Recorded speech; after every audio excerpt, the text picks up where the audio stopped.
Welcome to Literary Journeys with River. Today, we will delve into the 5th book of the Bridgerton series, To Sir Philip, with Love. Get ready to discover the story of Sir Philip Crane and his unexpected romance with Eloise Bridgerton. Join me on this exciting literary adventure as we unravel the secrets of this captivating tale. Let's begin. Prologue. In February 1823, in Gloucestershire, England, Philip Crane enjoyed the first sunny day after weeks of grey and stormy skies. The brightness of that day seemed almost mocking, reminding him of the events that had changed his life a month earlier. Philip had been married to Marina for 8 years, and her constant melancholy had emotionally exhausted him. Although he had anticipated that something might happen, he was never prepared to face the reality.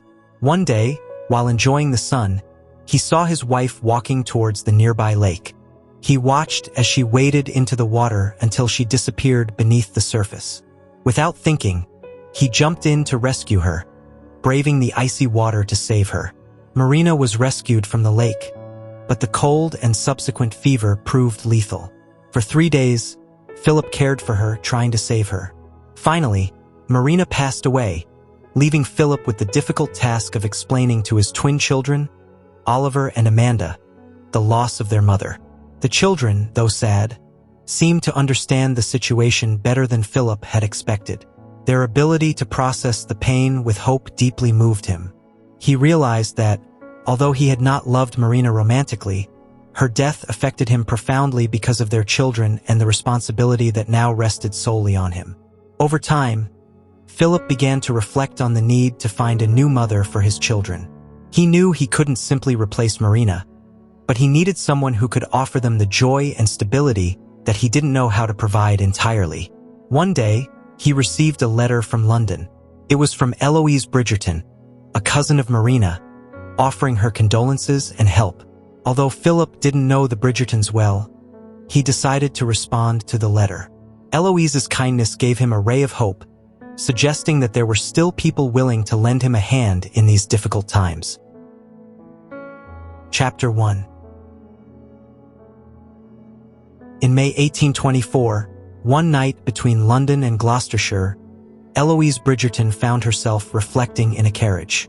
With the moonlight illuminating her lap, she reread a letter from Sir Philip Crane. Thanking her for her kind note after the death of his wife Marina, Philip had sent her a pressed flower, a gesture Eloise deeply appreciated. Since then, they had exchanged several letters. Philip, a botanist who worked in his own greenhouse at Romney Hall, had become a constant presence in Eloise's life through his missives. Although they had never met in person, their correspondence had flourished, revealing details of their lives and creating an unexpected bond. Eloise, accustomed to daily letter writing and maintaining correspondence with various acquaintances, had found in Philip a kind of pen friend. Over time, their letters had become more personal, and eventually, Philip had suggested they meet in person with the intention of possibly marrying. Determined to take control of her destiny and curious to meet Philip, Eloise planned her departure. During a party at her sister Daphne's house, she took advantage of the confusion to escape and head to Gloucestershire without informing her family or Philip, wanting to maintain control over her decisions. As the carriage advanced, Eloise mentally reviewed everything she knew about Philip.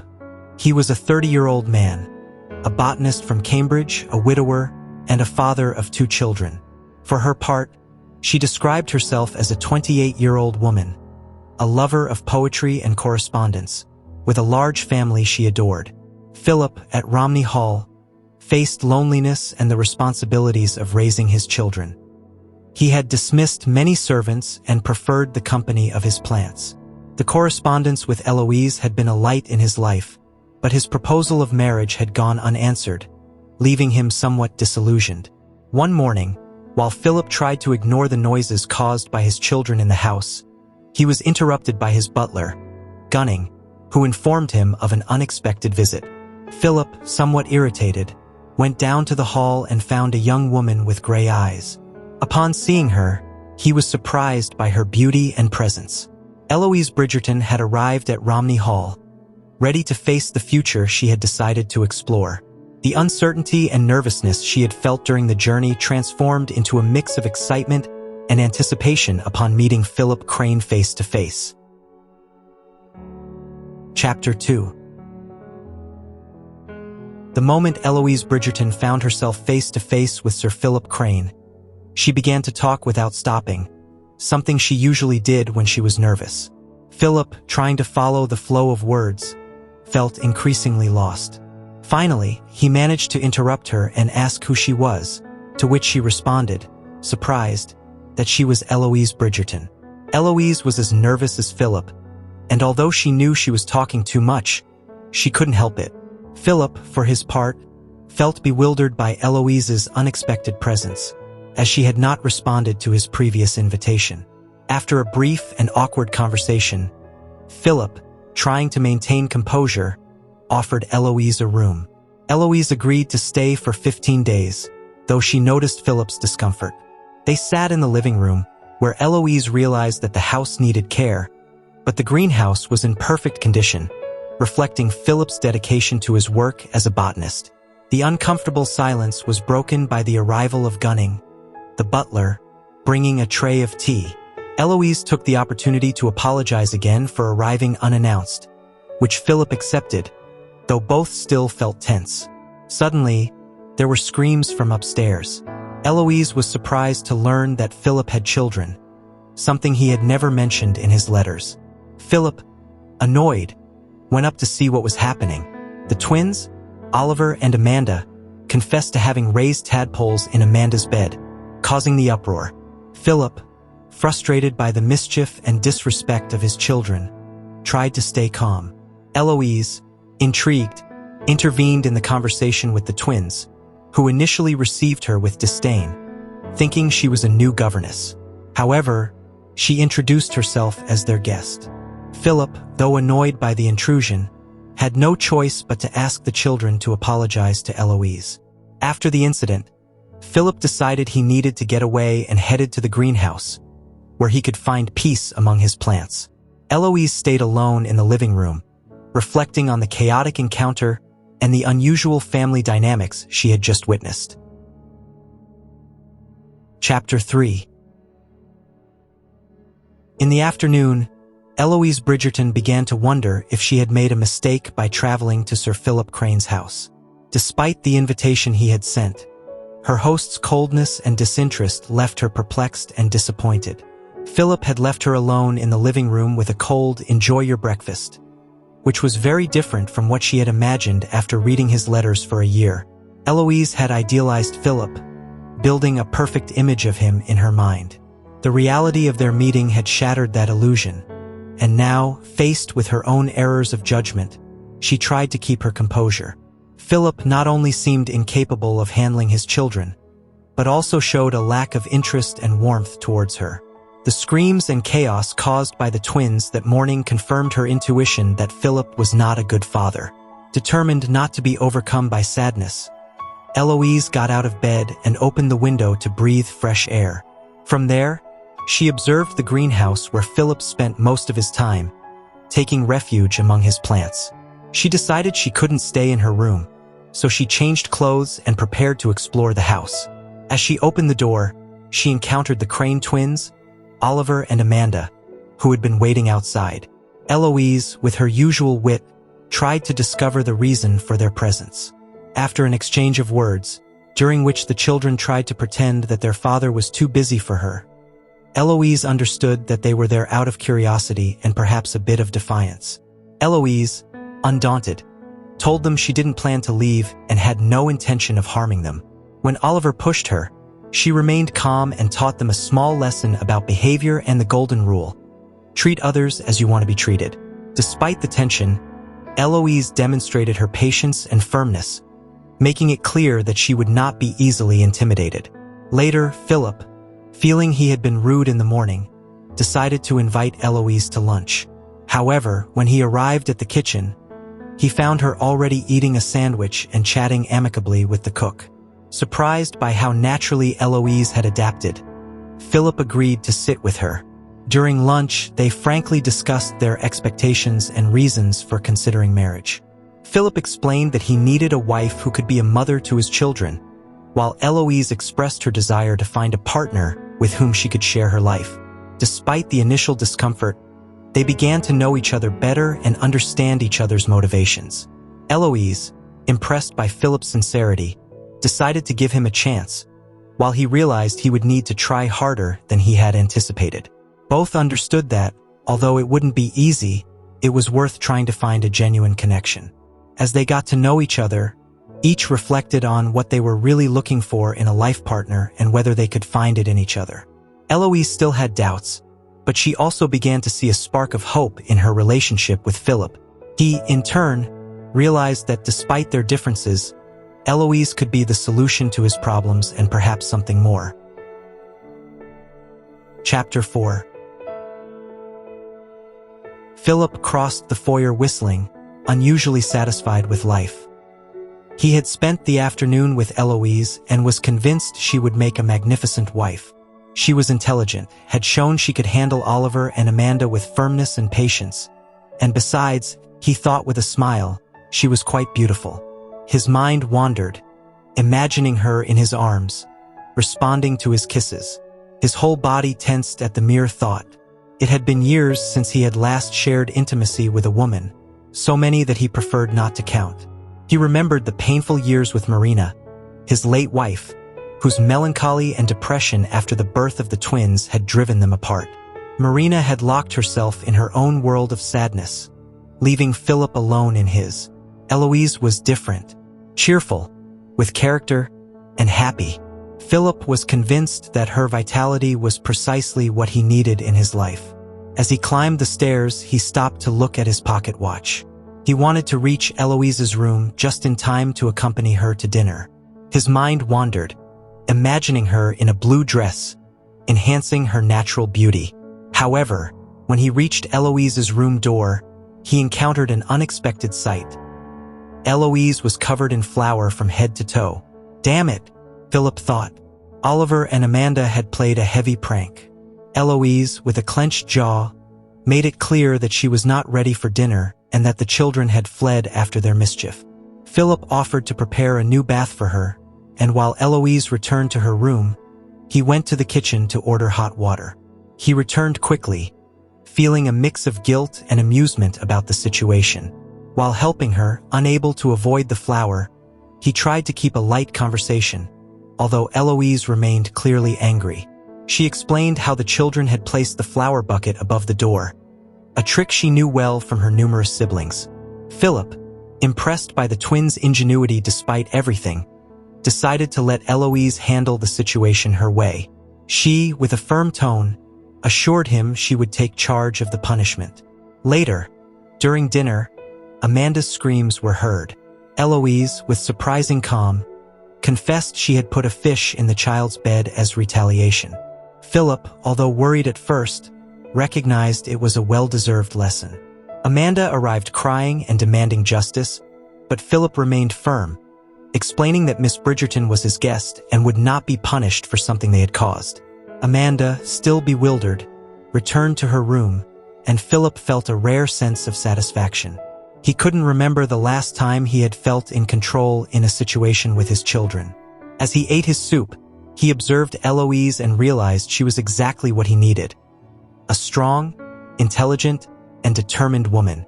Philip began to understand that, although life with Eloise might not be easy, it would be exciting and full of challenges. And that was just what he needed to renew his home and his life. Eloise, with her vitality and determination, seemed to be the key to bringing order and happiness back to Romney Hall.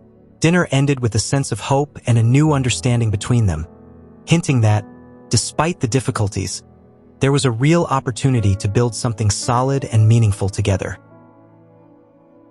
Chapter 5. Eloise was surprised at how much things could change in just one day. As Sir Phillip guided her through the house, showing her the family portrait gallery, Eloise thought about how her life could transform if she accepted to marry him. It wasn't a conventional love story, but at almost 30, Eloise could no longer afford to wait for a Prince Charming. Philip, by candlelight, seemed more handsome and dangerous, with a mysterious air that made him attractive and a little frightening.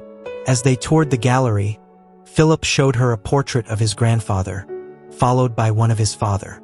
When Eloise asked about him, Philip pointed to a portrait of himself at 12 years old next to his older brother, George. With a grave voice, Philip revealed that his brother had died at Waterloo and that his father had passed away 2 weeks later. The news impacted Eloise, who offered her hand in a gesture of comfort. Philip told her that Marina, his late wife, had been betrothed to his brother. Eloise remembered Marina from her childhood, a quiet and reserved girl, very different from herself. Philip took her to Marina's portrait, where she was seen with her children, Amanda and Oliver.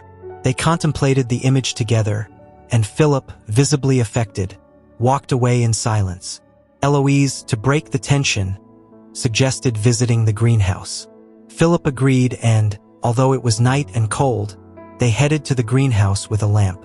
Inside, Philip showed her his experiments with plants, and Eloise, genuinely interested, listened attentively. As they toured the greenhouse, Philip kissed her passionately. Eloise, though surprised, returned the kiss with equal fervor. Philip's desire was palpable, and the closeness between them made the night feel magical. The next day, Eloise woke up with a sense of unreality. The kiss from the previous night had been unexpected and wonderful, but now she had to face reality. As she headed to breakfast, she tripped over a rope placed in the hallway and fell hard, hurting her chin, hip, and elbow. Philip found her and, concerned, carried her to her room. His fury towards the children for having set the trap was evident. Although Eloise tried to defend the twins, Philip was determined to punish them severely. Philip's anger was not only directed at his children but also at himself, blaming himself for not having disciplined his children earlier. Eloise, despite the pain, tried to calm Philip, reminding him she would be fine in a few days. However, Philip could not forgive himself for having allowed her to get hurt. The tension in the air was palpable as Philip struggled with his own inner demons, trying to find a way to balance his anger and his love for his children and for Eloise. Chapter 6. Eloise tried not to listen to the shouting and scolding coming from the hallway as Philip reprimanded his children. She knew they deserved punishment, but she was also worried about the intensity of Philip's anger. Finally, the twins, Oliver and Amanda, entered the room with tearful eyes and bowed heads, visibly terrified. Philip, arms crossed and frowning, ordered them to apologize to Eloise. With trembling voices, the children asked for forgiveness and promised not to cause any more trouble. Moved by their remorse and the evident tension, Eloise decided to soften the situation and asked them to spend an afternoon with her exploring Romney Hall without any pranks. The children accepted with relief and Philip dismissed them. Once alone, Eloise and Philip remained silent, processing what had happened. Philip, still concerned about Eloise's injury, insisted on checking her eye. Eloise, feeling the pain and discomfort of the ice applied to her bruise, accepted his help. As Philip examined her wound, they talked about his university experience and how he had learned to treat injuries from boxing. The conversation soon shifted to the matter of the great-aunt who was supposed to accompany Eloise to preserve her reputation. Philip explained that he had sent a letter to her great-aunt, asking her to arrive as soon as possible, but she probably wouldn't arrive before Thursday. Eloise understood the importance of having someone accompany her, although her bruised appearance might raise more suspicions if she returned to London. Philip worried about Eloise's perception and her true motives for being at Romney Hall. As Eloise lay back in bed, Philip offered to bring her a book, but she preferred to spend time with him. However, Philip, struggling with his own feelings and the guilt of being an ineffective father, decided he needed some time alone. Philip reflected on his relationship with his children and how his own childhood had shaped him. Despite his efforts, he felt incapable of being the father they needed. His hope lay in Eloise being the mother they required, though his feelings for her complicated his intentions. He needed to escape, to lose himself in the greenhouse and forget his problems. Although he desired Eloise's company, he knew he couldn't afford it at that moment. He needed time to think and deal with his emotions before making decisions about his and his children's future. Chapter 7. Eloise Bridgerton, in her 5th season as a debutante, found herself terribly bored, lying on an extremely comfortable chaise lounge in the garden of Romney Hall. She could only think about how unpleasant Sir Phillip was for leaving her alone all day. Despite the clear sky and the light breeze, there was nothing to distract her from her boredom. Her loneliness was accentuated by the fact that she had not received any letter from her brother Colin, who was traveling through Denmark. The situation became even more frustrating when she remembered how Philip's 2 children, who had never been mentioned in his letters over the past year, had given her a black eye. She tried to distract herself with a book about the botany of ferns, but she couldn't concentrate. The discomfort of the situation and the disappointment from Philip's abruptness that morning increased her irritation. She decided to get up and walk towards the rose bushes, but she was interrupted by Philip, who scolded her for not resting. The tension between them became evident when he led her back to the chaise lounge and ordered her not to move. That night, Eloise decided to dine alone in her room, a clear sign of her anger. Philip, for his part, felt restless and aware that the servants knew Eloise had rejected his company. He reflected on his role as a father and a baron, feeling inadequate for both tasks. He remembered the previous night's dinner with Eloise and his daughter Amanda, where for the first time in a long while, he had felt like a good father thanks to Eloise's calming presence. The next day, Eloise got up early and, after a solitary breakfast, decided to spend time with Oliver and Amanda. She suggested going swimming, but met resistance from the nanny, whom Eloise dismissed that morning. Surprisingly, the children accepted her proposal enthusiastically. While swimming, Eloise and the children began to form a bond. Amanda showed her affection for Eloise, while Oliver, although more reserved, also started to open up. Eloise remembered her own loss of her father and understood the children's pain over the death of their mother and the absence of a consistent nanny. The morning passed with games and arithmetic lessons at the lake, helping Oliver and Amanda momentarily forget their troubles. Eloise realized that, despite everything, she wasn't ready to leave Romney Hall and that perhaps, with time, Philip might come to appreciate her. Chapter 8. Philip returned to Romney Hall, surprised by the unusual silence that reigned in the house. Accustomed to the constant bustle of children, he assumed that the nanny, Edwards, had taken them for a walk and that Eloise would still be in her room.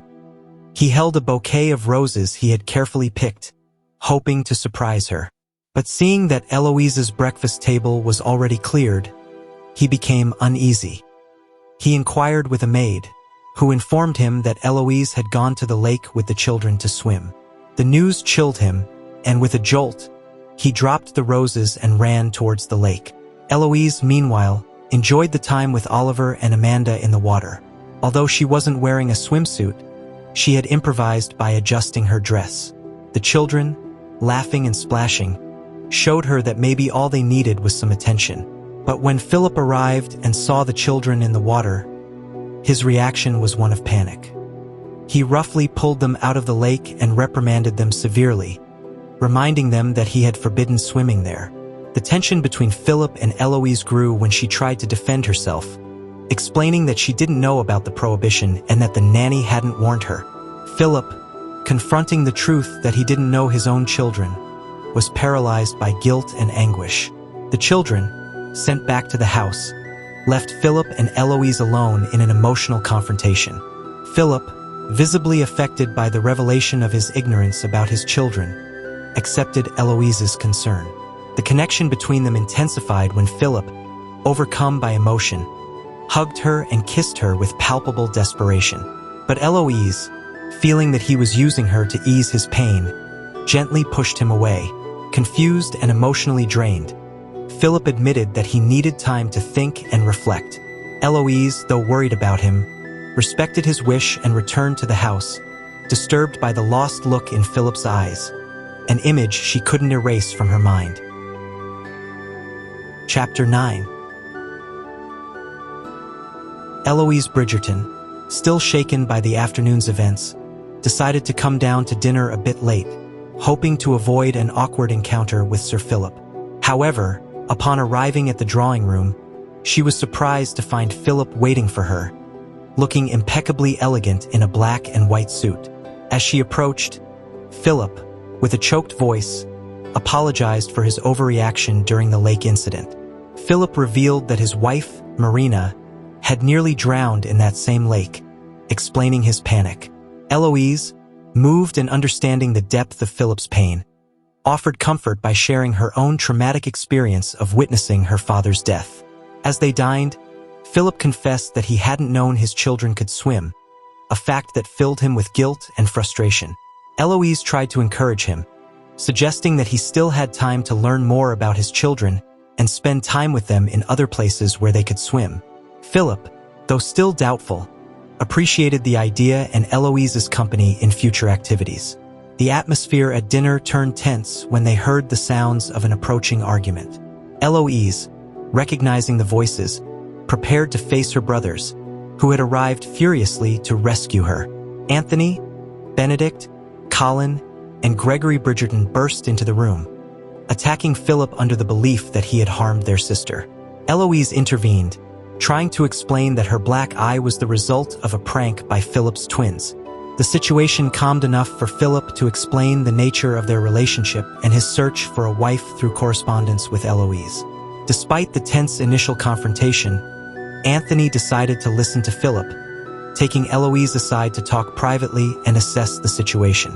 Philip, now alone with the other three Bridgerton brothers, tried to remain calm and offered food to ease the tension.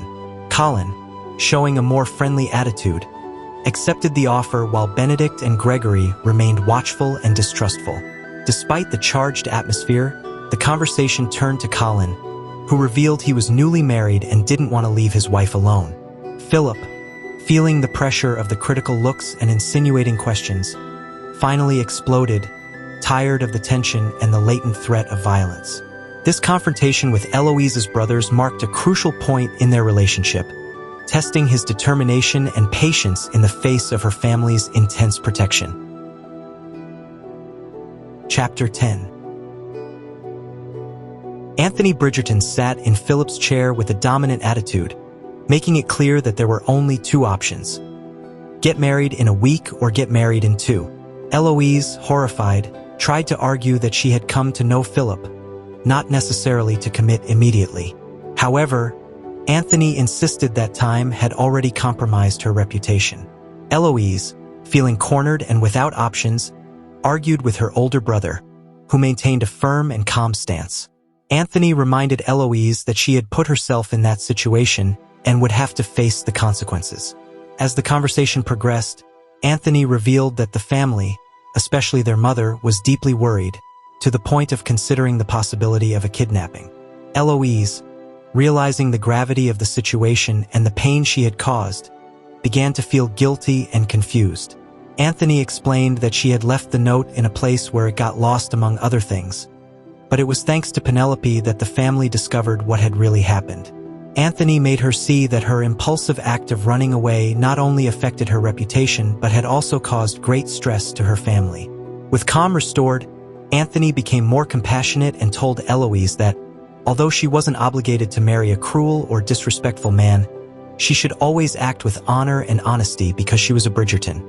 He asked her directly if there was any reason she couldn't marry Philip, and Eloise, though unsure and filled with doubts about marriage, admitted that there was no valid reason to reject him. Anthony explained that he himself had started his marriage without love but had found happiness over time. Eloise, with tears in her eyes, confessed that she wanted to marry for love but understood the reality of her situation. Anthony, showing rare tenderness, assured her that she wasn't a bad person for being scared and feeling lonely. Finally, Anthony proposed a plan. Eloise and her family would stay at Benedict's house for a week, and Philip could visit her every day.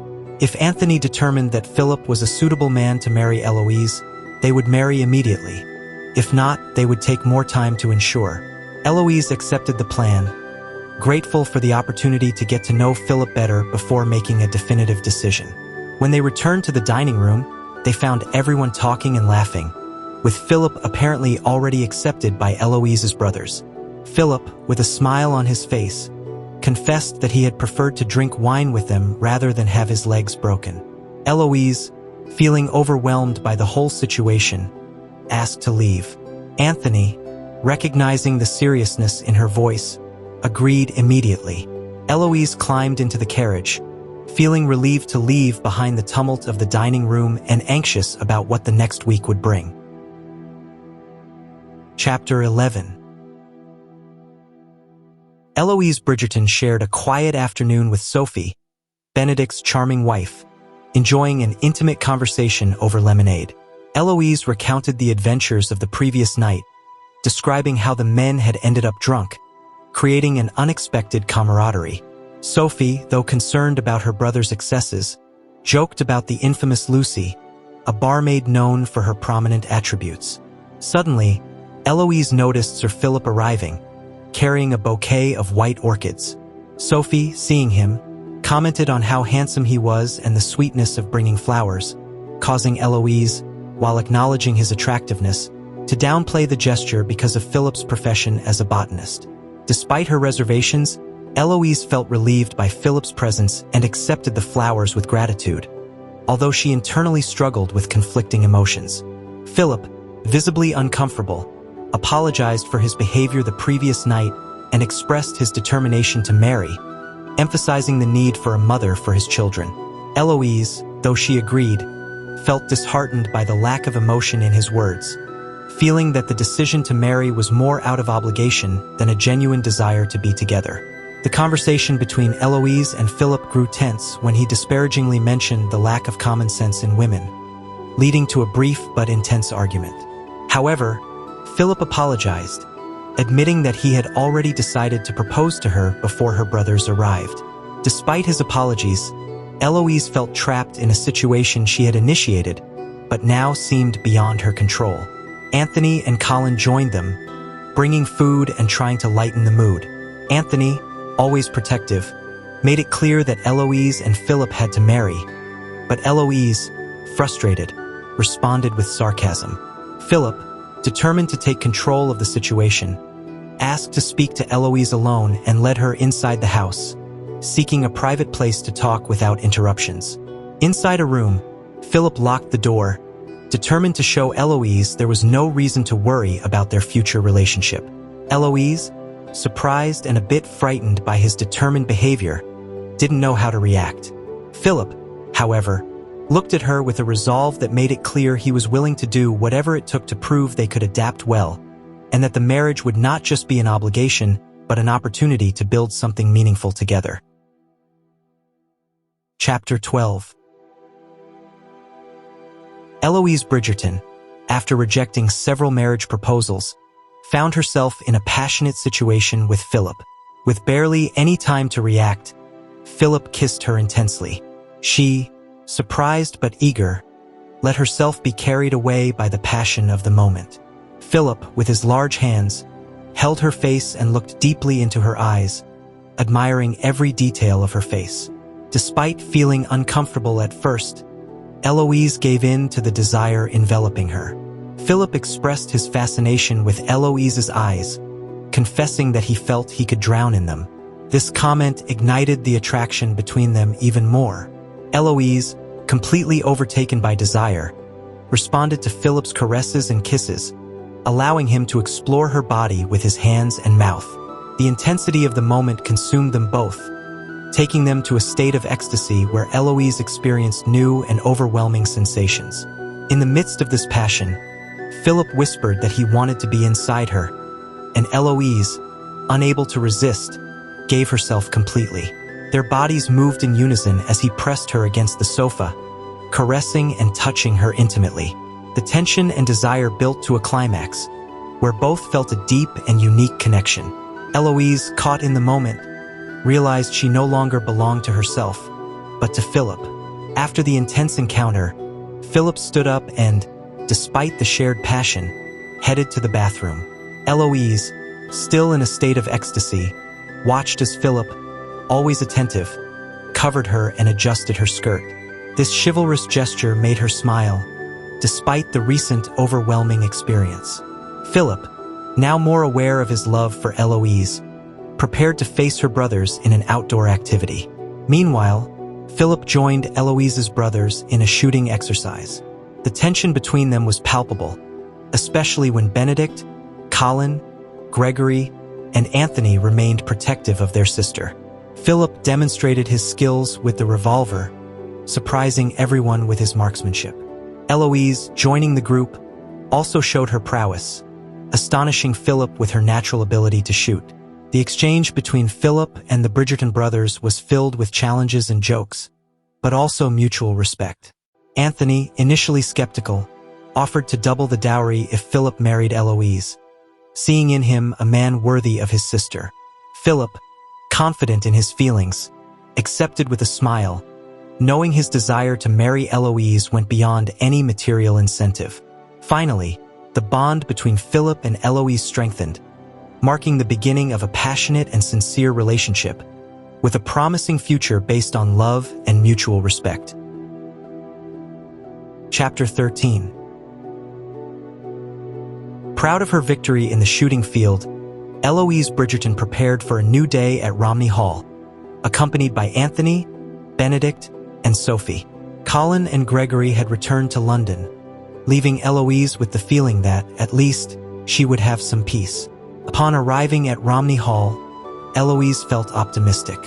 The previous day had been a success, and Philip had proven more than capable of handling her brothers. Although Eloise still had reservations about marriage, she was convinced that Philip would be a good husband. They were not in love, but a mutual respect and growing affection had developed between them.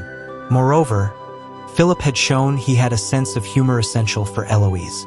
Philip, while waiting for the Bridgertons to arrive, dealt with his children, Oliver and Amanda, who complained about their clothes. Philip, anxious and nervous, thought of Eloise as the answer to all his parenting problems. She would know how to handle the children and the difficult situations he couldn't control. Finally, the Bridgertons arrived and were greeted by Philip and his children. Despite the initial chaos with the children, Eloise was understanding and capable of calming the situation, impressing Philip and reaffirming his decision to marry her. During lunch and the walk through the greenhouse, the group split, leaving Eloise and Philip the opportunity to talk privately.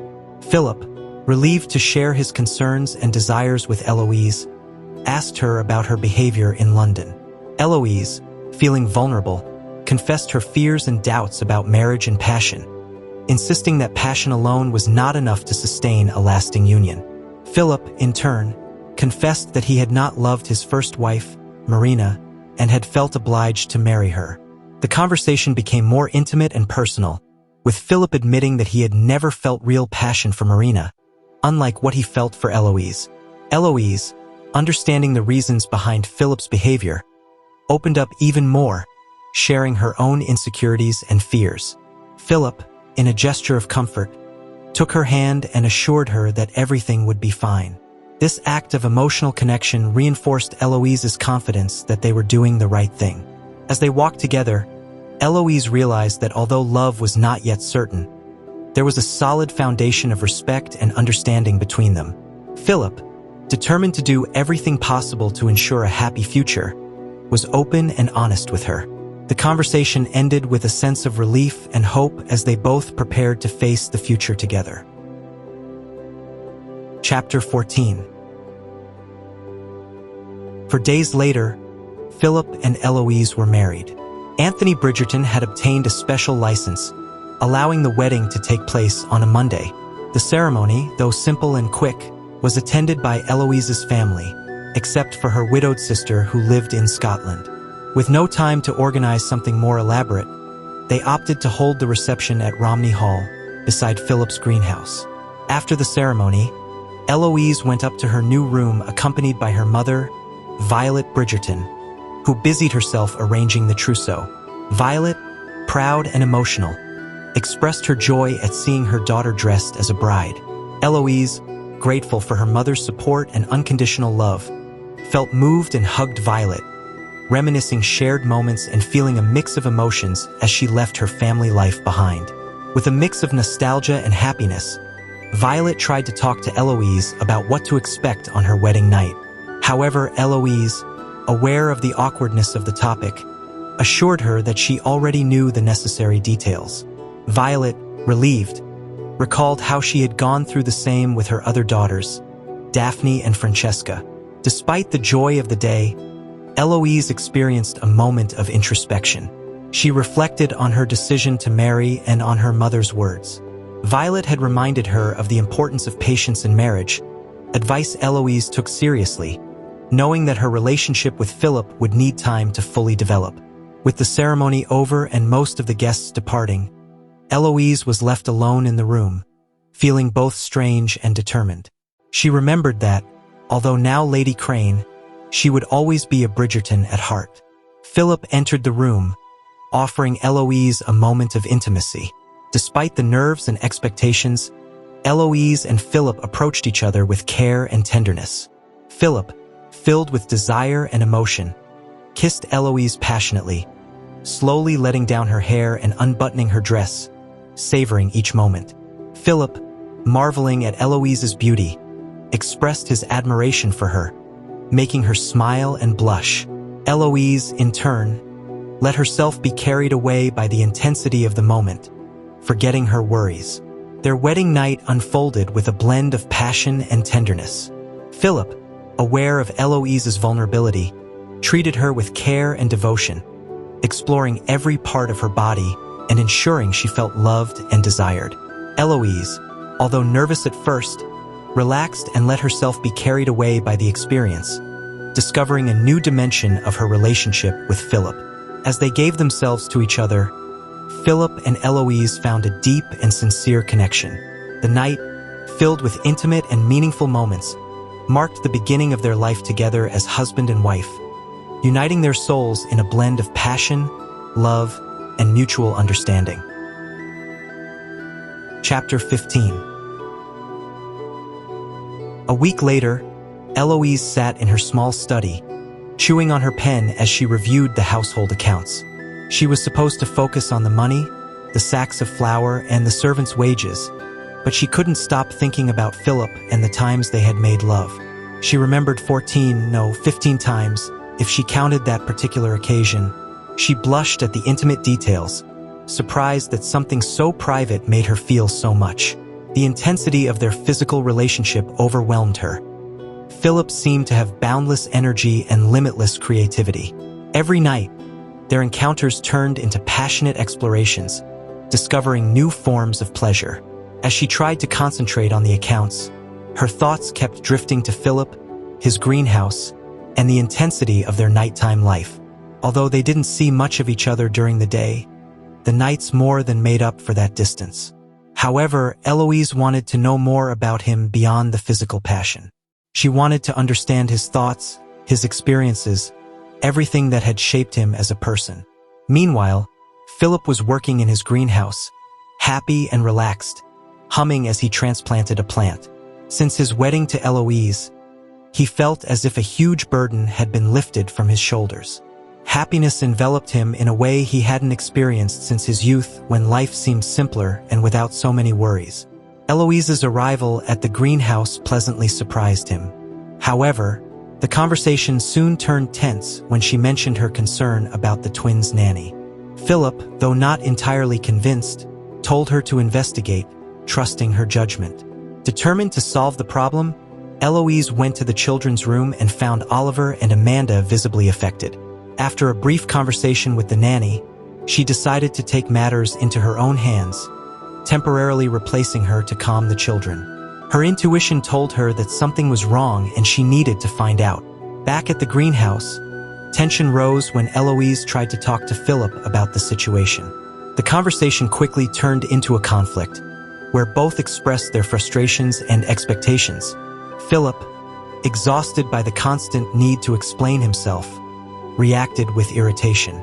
Eloise, feeling misunderstood and undervalued, insisted that their relationship needed to be based on more than just physical passion. Philip, still marked by his past and his insecurities, exploded at the memory of years of loneliness and repressed desire. The argument intensified, revealing both of their deep wounds and needs. Unable to deal with the confrontation, Philip walked away, leaving Eloise alone and frustrated. Eloise, dejected, pondered how they could overcome these obstacles and build a more solid and balanced relationship. She knew they would need time, patience, and mutual understanding to achieve it. Chapter 16. Eloise Bridgerton, after rejecting another marriage proposal, was reflecting in the greenhouse on her recent argument with Philip. The argument had escalated quickly, and he had left her stranded. Eloise was used to knowing what to do in such situations, but this time she felt completely lost. She remembered her mother's advice to be patient and not to push too hard, but it was difficult for her to accept that her attempt at a dialogue for the well-being of their children had triggered the dispute. She just wanted to communicate, but Philip had overreacted. While Eloise struggled with her emotions, Philip walked through his lands, pulling out weeds in an attempt to channel his frustration. He also felt foolish for his reaction, as he believed their marriage was fine. However, he understood that he needed to talk to Eloise to fix things, even though he hated sincere conversations about feelings. Philip thought he could opt for apologizing without knowing exactly why, just to please her and restore harmony in their home. Determined to improve the situation, Philip went up to the playroom to spend time with his children, hoping to show Eloise his involvement in the family. There, he encountered a disturbing scene. Their nanny was hitting the children with a book. Furious, Philip immediately fired the nanny, recognizing his guilt for ignoring his children's complaints and hiring such a cruel person. The moment became emotional when his children, Amanda and Oliver, hugged him, calling him Daddy. Philip, overwhelmed by guilt and tenderness, promised them they would find a new nanny with Eloise's help and assured them their mother was here to stay. The episode culminated in Philip expressing his unconditional love for his children, promising to be a better father and not to repeat past mistakes. Chapter 17. The journey to Benedict's house had been rough, and when Eloise arrived, she was in a foul mood. As she got out of the carriage and was greeted by the butler, she learned that her nephew Charles was very ill. Worried, she hurried inside. Benedict, visibly exhausted, explained the situation. Charles had developed a high fever suddenly, and the doctors had no clear answers.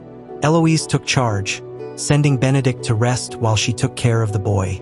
Charles's fever wouldn't subside, and Eloise spent the day attending to him. Although the situation was desperate, she remained firm, even as night fell. Meanwhile, Philip was at home, worried about Eloise's absence. Not receiving any news, he decided to go look for her.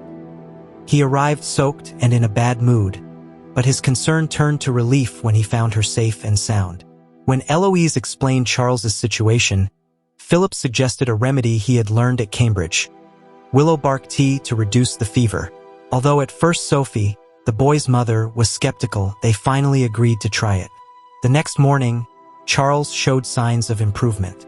The fever had gone down and, although still weak, it was clear the worst was over. Philip and Eloise returned home exhausted but relieved. On the way back, Eloise thanked Philip for his help with Charles, although Philip wasn't sure the remedy was responsible for the recovery. However, to Eloise it was clear it was. The conversation revealed more about their feelings and fears. Philip confessed that he had feared she would leave him, but Eloise assured him she never would, as she had committed to being a mother to Oliver and Amanda. Philip also confessed his mistake in hiring the nanny and not listening to the children. He promised to be a better father, and Eloise assured him he was already on the right path. The conversation became intimate when Philip revealed his fear of his own anger, fearing he would be like his father. Eloise reassured him, telling him he would never be like him. When they got home, Eloise suggested they rest, but Philip decided to go and hug his children first, showing his commitment to being a better father. Chapter 18. When Eloise woke up, she was surprised to see that Philip hadn't slept in the bed. She got ready and began searching for him around the house, to no avail. She understood that, after the difficult days they had gone through, Philip probably needed some time alone to think. Although she preferred to be accompanied, she knew not everyone was like that. Eloise spent the day alone, not finding Philip even for tea or dinner. The servants looked at her with compassion as she dined alone at the enormous table. Feeling a mix of sadness and resignation, she decided to go to bed early. However, something unsettled her, and she started to wander aimlessly around the house, wrapped in a shawl to protect herself from the May chill. In the portrait gallery, Eloise saw a light. Approaching, she found Philip standing still in front of Marina's portrait. His sad expression almost broke Eloise's heart. She wondered if Philip still loved Marina and felt guilty for her jealousy towards a deceased woman. Despite her feelings, she stepped forward and cleared her throat. Philip turned and, without saying anything, extended his hand. Eloise approached and took his hand, not knowing what to say. Together, they looked at the portrait in silence until Philip began to speak, revealing Marina's constant sadness and depression, especially after the twins' birth. He described how he had tried everything to make her happy, but it was never enough. In the end, he gave up and only tried to protect his children. Philip continued, confessing that Marina hadn't fallen into the lake by accident. Although he had rescued her, the resulting fever killed her 3 days later. Eloise, understanding Philip's guilt and pain, consoled him as he vented his frustration and sadness over not being able to save Marina. Philip confessed to Eloise that his marriage to Marina had been an emotional prison, and his current relationship with her, despite its problems, was paradise in comparison. Eloise hugged him, promising that she wouldn't fail him. Philip, moved, confessed his love for her, fearing it wasn't reciprocated. Eloise assured him she loved him too. In a moment of intense emotional connection, Philip and Eloise gave themselves to each other with renewed passion. Their physical union reflected their love and commitment, solidifying their relationship. Both understood that they had found in each other more than they had dreamed, and the love they shared was all they needed. Chapter 19. The following week was magical for Eloise, though there were no spectacular events or unexpected visits. Everything changed after her conversation with Philip in the portrait gallery. One morning, she woke up to find him sitting at the foot of the bed, looking at her and smiling. Philip surprised her by bringing a muffin and suggesting they go out together with the children. Eloise was touched, as it was the first time Philip had proposed spending time with his children instead of delegating the task to someone else. They got ready and went out, enjoying the day as a family. Although Oliver complained about shopping, Philip encouraged him, reminding him that men make sacrifices for the women they love. Inside the shop, Amanda proudly showed off a new dress, and Philip praised her, earning her radiant smile. Oliver, though initially reluctant, also joined in, asking his father to accompany him. Philip, excited by his son's trust, felt more confident and committed. That night, after a perfect day, Amanda whispered to Philip that it had been the best day of her life, and Oliver agreed. Philip, moved, assured them that it had been the best day for him too. That same evening, Eloise found a note under her plate during dinner. Philip had written it, guiding her to his study, then to the drawing room, and finally to her bedroom. Each note was a step toward a greater surprise. When Eloise opened the door to her room, she found the bed covered in flowers, with petals forming the words, "I love you." Philip appeared behind her, explaining that words weren't enough to express his love. Eloise, moved, confessed her love for him too. Philip recalled that the children had told him that day had been the best of their lives. But for him, any moment with Eloise was the best. With a tender kiss, he promised her that any day, week, month, or year would be perfect as long as they were together. Epilogue. Eloise Bridgerton, now Lady Crane, was in her study, surrounded by the warm glow of an oil lamp. Holding a pen with firm yet gentle fingers, she was writing a letter to her newborn daughter, Penelope. The little one slept in a nearby cradle, her peaceful breathing accompanying the silence of the night. Eloise felt an urgent need to convey her thoughts and wishes to her daughter, not just through her daily actions but also in writing. She wanted Penelope, as she grew up, to find in these words a reflection of her love and teachings. "There are so many things I hope to teach you, little one," she began. "And I hope to do so by example, but I also feel the need to put it in writing. It's a quirk of mine, one that I hope you discover and find amusing when you read this letter." She continued, urging her daughter to be strong and diligent, to avoid easy paths unless they were naturally straightforward. She reminded her of the importance of loving her siblings, as they would be a source of support in difficult times. Laugh often and heartily, and, when circumstances call for silence, turn your laughter into a smile. She advised her never to settle, to pursue her desires with patience, and to trust that answers would come in due time.